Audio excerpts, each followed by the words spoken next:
अस्सलामुअलैकुम for all viewer. आज हम क्लास 12 के अंदर यूनिट 3 को डिस्कस करेंगे मैथमेटिक्स के अंदर।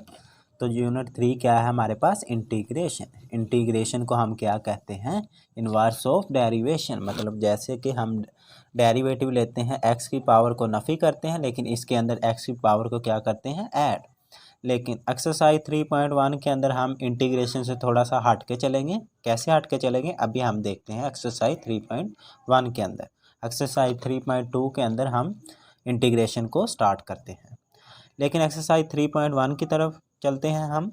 तो इसके अंदर वो हमें कहता है कि डेल्टा वाई फाइंड करना है और डी वाई का मतलब क्या है? Differentiate of y. Delta y इसका क्या मतलब होगा? इसका मतलब ये है कि हमारी y के अंदर वैल्यू के अंदर क्या आ रहा है? चेंज, मतलब चेंजिंग ऑफ वैल्यू। किसकी चेंजिंग ऑफ वैल्यू? y की, क्योंकि यहाँ पे क्या लगा है? y। तो अभी हम देखते हैं, क्वेश्चन की तरफ आते हैं। तो क्वेश्चन क्या है हमारे पास? y is equal to x square negative 1, और इसे हमने क्या बना लेना है? इक्वेशन 1। और स्टार्ट में ही मैं आपको एक बात बता दूं कि डेल्टा वाई बराबर होता है डी वाई मतलब डिफरेंशिएट ऑफ वाई। ये हम जब क्वेश्चन सोल्व करेंगे तो तब आपको ये बात समझ में आएगी।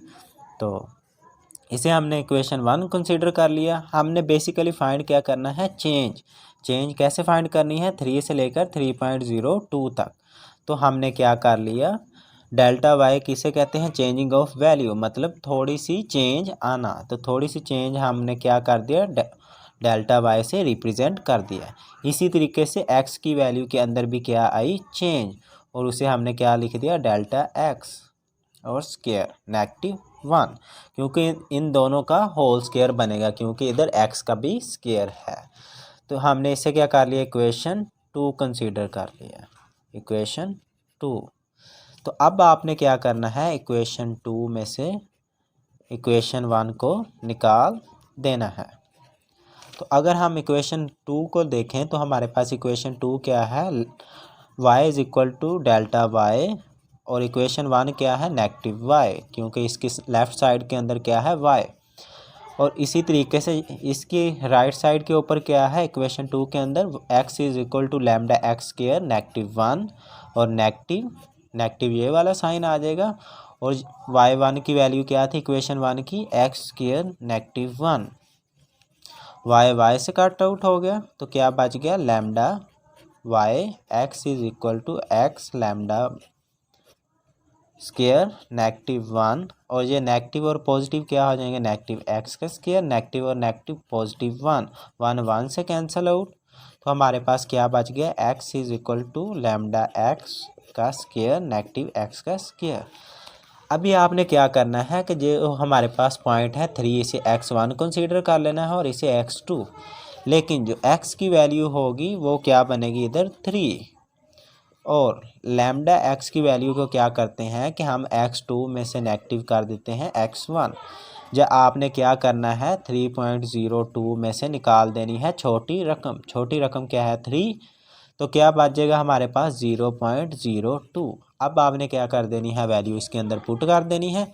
वैल्यू कैसे पुट करनी है आपने? ये देखें, डेल्टा वाई एक्स की जगह क्या आ जाएगा? 3, और लैम्डा एक्स की जगह क्या आ जाएगा? 0.02 प्लस 0.02 का स्क्वायर नेगेटिव एक्स की जगह क्या आ जाएगा? 3 का square.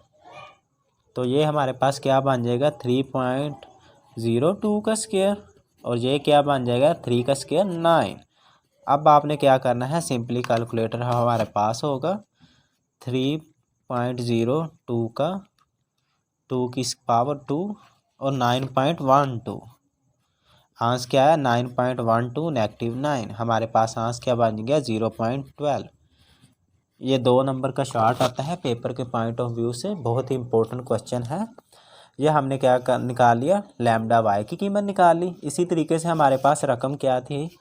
y is equal to x square negative 1, ये वाली थी ना रकम। तो ये हमने इधर लिख ली। अब हमने क्या करना है? इसको डिफरेंशिएट करना है। Differentiate with respect to x, with respect to x. तो क्या बन जाएगा हमारे पास d y over d x, और इसका डेरिवेटिव हम लेंगे, हम पिछले चैप्टर के अंदर पढ़ के आए हैं इसलिए मैं डायरेक्ट ही लिखूंगा। एक्स स्क्वायर का क्या बनेगा, पावर स्टार्ट में आ जाएगी और पावर में से एक नेगेटिव करेंगे तो एक्स बन जाएगा, और कांस्टेंट का डेरिवेटिव क्या होता है, ज़ीरो, तो ज़ीरो हम इधर लिखेंगे ही नहीं। तो क्या करेंगे, डी वाई डी एक्स उधर जाके मल्टीप्लाई होगा क्योंकि हमें सिंपली डी वाई चाहिए, डी एक्स। तो हमारे पास एक्स की कीमत क्या थी, 3, लेकिन जो हमारे पास डी एक्स की कीमत होगी या लैम्डा एक्स की कीमत होगी वो सेम ही होगी। हमने क्वेश्चन के अंदर क्या पढ़ा था, lambda y is equal to d y, मतलब कि डिफ्रेंशिएट ऑफ वाई के बराबर होगा। तो हमने यही 0.02 से मल्टीप्लाई कर देना है। अगर हम इसे कैलकुलेटर पर मल्टीप्लाई करें, वैसे तो मल्टीप्लाई करें 0.12 ही आएगा, लेकिन मैं आपको मल्टीप्लाई करके दिखा देता हूँ। 3 मल्टीप्लाई 0.02, ये देखें 0.12। मीन के हमने ये साबित कर दिया कि delta y is equal to d y. ये बहुत ही ज़्यादा इम्पोर्टेंट क्या बनेगा, MCQs।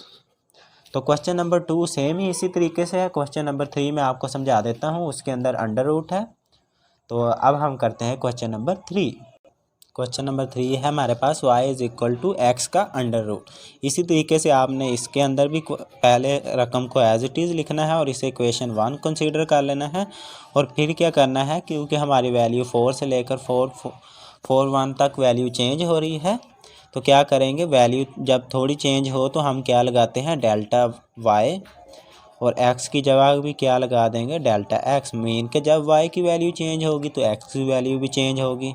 तो हमने इसे क्या कर लेना है, इक्वेशन 2 कंसीडर कर लेना है।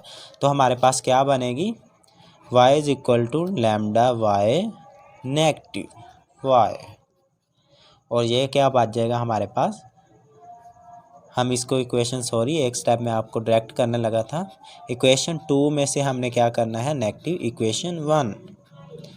तो इक्वेशन 2 मैंने लिख ली और इक्वेशन 1 को क्या कर दिया, मैंने नेगेटिव कर दिया। इसी तरीके से इधर भी राइट साइड पे क्या बचेगा, डेल्टा एक्स और नेगेटिव एक्स का अंडर रूट। ये क्या, वाई से कैंसिल आउट, तो लैम्डा वाई किसके बराबर आ जाएगा, x is equal to lambda x negative x का अंडर रूट। तो ये हमारे पास इसकी वैल्यू बच गई। अब हमने क्या करना है कि जो हमारे पास छोटी रकम होगी या पहली रकम होगी उसे हमने किसके कंसीडर कर लेना है, 4 के, और लैम्डा एक्स किसके बराबर आ जाएगा, बड़ी रकम में से छोटी रकम को जब हम क्या करेंगे, नेगेटिव मीन माइनस करेंगे, तो क्या बच जाएगा 0.41। तो इसी तरीके से हमने क्या कर देना है, वैल्यू को पुट कर देना है। तो वैल्यू को पुट करेंगे तो हमारे पास क्या बनेगा, x की जगह 4 आ जाएगा और लैम्डा x की जगह क्या बच जाएगा, 0.41, और इसी तरीके से अंडर रूट 4, क्योंकि x के ऊपर क्या है, अंडर रूट, तो 4 के ऊपर भी क्या आ जाएगा, अंडर रूट। तो क्या बन जाएगा, ये हमारे पास 4 में से जब हम 0.4 ऐड करेंगे तो 4.41 का अंडर रूट, नेगेटिव 4 का अंडर रूट क्या होता है, 2। इसी तरीके से आपने इसे कैलकुलेटर पे कर लेना है अपनी आसानी के लिए। अंडर रूट 4.41 2.1 आएगा, नेगेटिव 2, मीन इसका आंसर क्या आ गया, 0.1। इसी तरीके से हमने ये तो फर्स्ट स्टेप फाइंड कर लिया। दूसरा स्टेप हमने क्या फाइंड करना है, डी वाई भी तो हमने फाइंड करना है। उसके लिए हमने क्या निकालने के लिए हम क्या लिखेंगे, y इज़ इक्वल टू रकम को as it is x under root. तो हमने क्या लेना है, इसका डिफरेंशिएट लेना है, किसके respect, with respect to x। तो हमारे पास क्या बनेगा, d y over d x, और इसका हम डायरेक्ट ही मैं आपको डिफरेंशिएट लेके दिखा देता हूँ क्योंकि हमने पिछले चैप्टर के अंदर इसको पढ़ा है। तो क्या बनेगा, x की पावर क्या होती है, बेसिकली 1/2 स्टार्ट में चलेगा और नेगेटिव 1 करेंगे तो हमारे पास क्या बन जाएगा, नेगेटिव 1/2, मीन के x अंडर रूट क्या आ जाएगा नीचे। तो इसी तरीके से 1 डिवाइड 2/x का अंडर रूट, और डी वाई और डी एक्स इधर डिवाइड हो रहा है, उधर जा क्या हो जाएगा, मल्टीप्लाई हो जाएगा, 2x डी एक्स। तो हमने क्या पढ़ा था कि जो लैम्डा एक्स की वैल्यू होगी वो किसके बराबर होगी, डी एक्स के। तो हमने वैल्यू को पुट कर देना है। हमारे पास एक्स की कीमत क्या थी, 4 थी, हमने इधर निकाली थी 4 अंडर रूट आ जाएगा। इसी तरीके से डी एक्स की वैल्यू हमने क्या निकाली थी, जो लैम्डा एक्स की वैल्यू थी हमारे पास क्या थी 0.41 और डी एक्स की वैल्यू क्या होगी 0.41।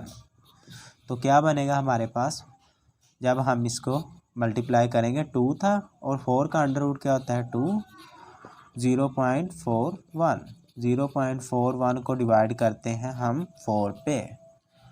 तो अब हम इसे कैलकुलेटर पे डिवाइड कर लेते हैं। 0.41 डिवाइड 4, 0.110 मीन के 0.1 ही इसे लिखेंगे क्योंकि 0.10 है, तो हमारा आंसर क्या आ गया 0.1। तो हमने क्या पढ़ा था कि जो हमारे पास डी वाई है वो किसके बराबर होता है, लैम्डा वाई के। तो मीन हमारा आंसर क्या है, इसके एग्जैक्ट इक्वल है। तो यहाँ तक कि हमारा आज का लेक्चर था। तो मिलते हैं नेक्स्ट लेक्चर में, तब तक के लिए इजाज़त दीजिए। अल्लाह हाफ़िज़।